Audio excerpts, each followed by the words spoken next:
Welcome to the David Spisak Show. Hey, it's been a while since I said this, but it's just you and me today. I want to thank you so much for joining me, and I truly hope to deliver huge value for the time that you're investing with me. So today, I want to touch on something I think is very good timing, and that is the fact that the world feels like it has changed so much. I mean, don't you feel at times when you maybe flip on the news, you're listening to your internet news station, or you're reading a news article online, don't you feel like when you look at those headlines, and I tend to read about 2 hours a night, late at night, just to kind of catch up on everything on the business side, the industry side, everything from EVs to dealership business to business in general, to technology, to geopolitical, to finance, anything and everything I can. I'm trying to get a sense of what's going on in the world. And I think it's easy when we do that as of late. I don't know when it started, maybe in the last few years, but it just seems like it's accelerating.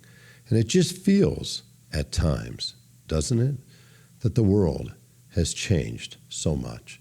Now, it's easy for us to make that statement if any one of us, I don't care if you're 18 years old or if you're 50 years old or if you're 65 like me, any one of us could look back just 5 years, 10 years ago and say, man, it seems really different. It seems like things really has changed. I mean, I've got kids that are going to be 42 and 38, as well as 9 and 11. Yes, you heard that right. I did take 27 years off to rest and recover from being a parent the first time. And I'm so lucky to have the opportunity to be a parent yet again to my 2 younger boys. And you know, a lot has changed in that period of time in terms of the way we parent and just the things our kids were exposed to. Think about this. My 2 older kids, there was no cell phones to speak of. There was certainly no smartphones. There was no social media. E-commerce was in its infancy when they were teenagers, not when they were little ones. I mean, things have changed dramatically since then. But honestly, I could think about just in the last 10 years, from the time our oldest of the 2 younger ones that I have, my 2 boys, Jackson, who's 10 years old, born 10 years ago. You think about 2015, what has changed just in the last 10 years? And it feels like a ton. So, as you tend to think about what you see, what you hear, what you read, that's both within the industry, and most recently it's been dominated by the word tariff, right? But you know and I know that that's likely to go by the wayside, just like Uber was going to destroy the new car business, just like autonomous was going to take over by the year 2020, and so many other prognostications that tend to fall by the wayside. They dominate airwaves for months, and then they oftentimes just fade away. So while it's tariffs today, you do hear a lot, about the economy, about the potential of a recession. I don't think that's necessarily going to happen. About what's going to likely happen with interest rates or anything else in the news. And it would be easy for anybody to draw the conclusion that the world really is changing. Or has it? I mean, dealers, if you're in the retail auto industry, and I'm sure this applies to other industries as well, but dealers now want and even demand solutions. So while they have probably too much software in some dealerships already, they still have so many significant challenges to solve that they are still looking for meaningful solutions that can help make those changes happen, help bring resolution to those challenges. Dealers are no longer content to deal with vendors. We've had vendors for years strike that, for decades. But most dealers will tell you that they have too many of those as well. But they can never have enough partners. I mean, I can't count how many dealers that say, David, I'm so tired of writing so many checks to so many different vendors for so many different products, dealing with so many different support systems, so many different support lines, so many different training organizations to keep up with all this. And then the utilization on top of that. But man, I still would love to have more and more great, viable business partners. Don't want the vendors, but I would love to have more partners. Our technology stack, it's beginning in some ways to resemble a Jenga tower, isn't it? As some of the pieces seem to be put in such a precarious position, right? They're all disparate, none of them talk to each other. They all create situations where maybe they wreak havoc on some dealership's performance of their network, causes things to slow down. Nobody knows why. And it causes other potential issues. We've seen that as of late, from cybersecurity to privacy concerns, to the ability to deliver on our clients' expectations, and yes, productivity as well. You don't believe it? Just ask any associate in any dealership. Ask an advisor, ask a technician, a salesperson, a sales manager, or anybody in the business office. Could you go faster? Would you be happier? Would you have a higher level of productivity or efficiency, or maybe even job satisfaction, if there was a way to elevate our technology stack, to improve the speed and efficiency of our system? And chances are the vast majority would say yes. So I don't know, maybe you don't want to ask that question. Be careful. But the reality is it's true. Used cars. You know, you remember when used cars used to be the other department, right? Everything was about new cars. Most of the focus, the conversations, the majority of the ad spend. When an OEM rep would come in, it was always new cars, new cars, new cars. Now, of course, over the last few decades, we've also had CPO that has entered the picture. And so CPO tends to make its way into a lot of OEM meetings because it's important to them, sells a lot of parts, sells additional cars, introduces people to their franchise, hopefully at a younger age. So I get it, it's important.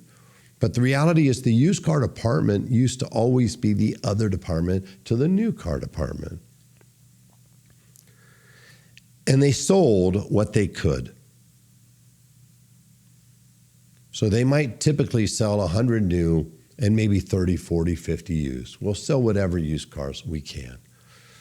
But if you notice as of late, the conversation, the focus, the intensity, there's interest that's causing this department to transform from the department that sold what it could to transforming into becoming an acquisition department that enables dealerships to sell not what they could, but what they should.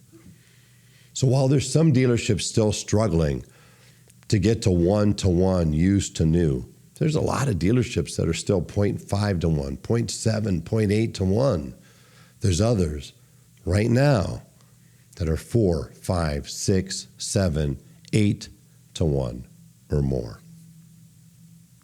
You know what else seems to be changing? Culture. There seems to be a shift in the culture of dealerships. And what I am seeing is culture is shifting from being just kind of a single word in that old company mission statement that we've all seen on the wall of different companies, businesses, dealerships, to being the collective identity of the people who work in the dealership. So yes, every single person who works for you today is either a plus or a negative in terms of impact on the culture that you know will dictate your long-term success or the long-term success of your business if you're the department manager, the general manager, or the owner of that business. Marketing. Man, marketing seems to have exploded into somehow seeming now more complex at times than our tech stacks. And dealers are starting to not only take notice that what worked yesterday does not work today, and they need to, because if they don't win online, they cannot win in the showroom floor. So if they really do want to meet their buyers where they are, which is on their phones, right? Maybe on their laptops. If they want to meet them where they are, they need to first be able to be seen by them. And to do that, that's why social and search seems to matter more than ever before, as does the team that you work with. So you're going to need to have great solutions for search. In fact, don't settle for great. Settle for the best. Take only the best. When it comes to social, work only with the best. Hey, where are you with relationship to your competition? I only want to know one thing. Do you dominate? If you don't dominate, I can't. If you're not the dominant solution in search, how am I going to be the dominant solution for people who are looking to buy a car? Cookie cutter approaches, suboptimal websites, and ad spend without accountability for performing, they need to go the way of the beeper and the fax machine, as far as I'm concerned. And by the way, think about this. If a dealership does not have the best tech stack and the best marketing solutions and team, the only way you can win is if you absolutely have the best sales team. What's interesting is I have yet to find a dealer who is highly confident that their sales team is the best in their market or region. But even if you do feel like you may have that great team, just imagine what they could do if they were coupled with the best technology stack and the best marketing solutions. By the way, here's an easy test to determine if your sales team is the best. Are you the top store in your market or in the region? Because if you are the top store in your region, and you know you don't have maybe the latest and greatest in terms of marketing solutions, and that you may have a deficient, suboptimal website or deficient tech stack, chances are pretty good, yep, you have that team. And that's pretty good. But if you rarely or are never number one in the region or even in your market, come on. Make the change you know you should have made long ago. Because until or unless you do, nothing's going to change in terms of your sales results. Here's a bonus test for your marketing. You should consistently have marketing outcomes, meaning SRPs, web traffic, leads that outperform your sales outcomes. And if you want to know more about this and how you can learn your actual numbers, to learn whether your sales team is outperforming marketing or marketing is outperforming sales, please hit me up. I'll be happy to walk you through it. And hey, what about AI? I mean, give or take less than 3 years ago, you would have rarely heard the word or letters AI. And now, seems like it's rarer that there's a time that .ai doesn't appear after a word or a company or a product, right? It seems to be everywhere. Holds a lot of promise. It promises to reduce staffing. I have found that's false in most cases. It promises to improve efficiency, sales. It improves to, maybe it'll right wrongs, make us taller, and of course, better looking. Some of these are actually possible, just not in real life. They're virtual. It certainly can make me taller, younger, better looking. As long as I want to live in a virtual world, it's okay. So hey, Maybe the world really is changing, right? Well, yes, perhaps in many ways. But I found in the most important ways, I'm not so sure. I mean, the best, think about it. Think about the best of the best out there, the best dealerships on the planet, the best dealerships in our industry, the best managers, the best solutions. They're still the best. The stores or dealer groups that dominated are still dominating. Top performers in dealerships I've been dealing with for years, they're still the top salespeople, the top technicians, the top advisors, the top managers, the top people in the business office, financial team. So the top performers are still on top. Clients, they still want to be respected, they still want to be wowed, and they still want us to respect their time as much as possible. Our associates, they want to be proud of what they do and who they do it for. And so do we, right? So what is the answer? Well, I think the answer lies in us staying who we are at our core, as people that want to continue to drive to get better.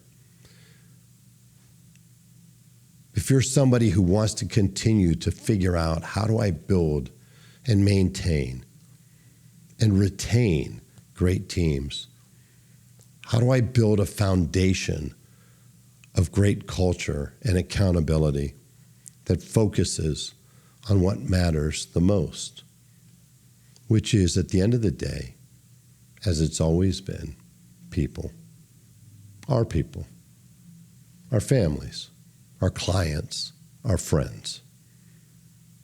And all the while, yes, why not?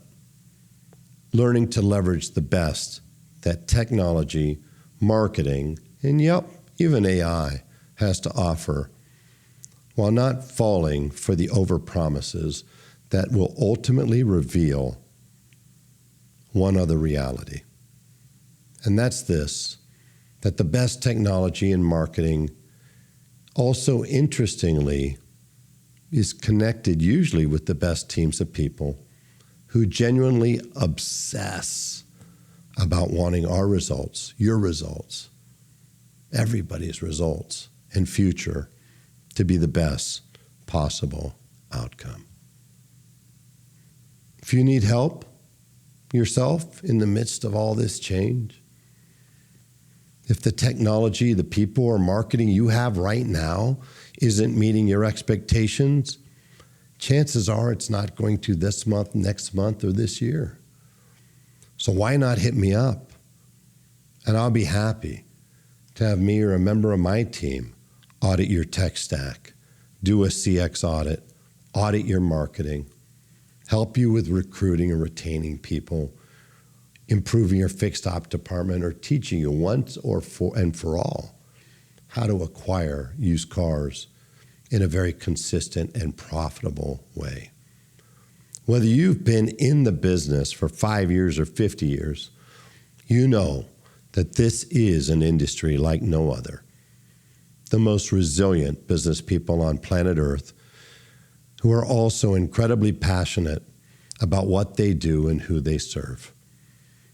But it's not easy, and we have never had a greater rate of change than we're seeing today. And you know, like I know, not one of us does it alone. So if you're not where you want to be or where you feel you should be, it's okay, because you're just one DM, one call from getting better. And whether you reach out to me or somebody else, just know this, I would be happy to help you like I've helped thousands of others in my career. Regardless of what this world throws at you, I'm wishing you all the best.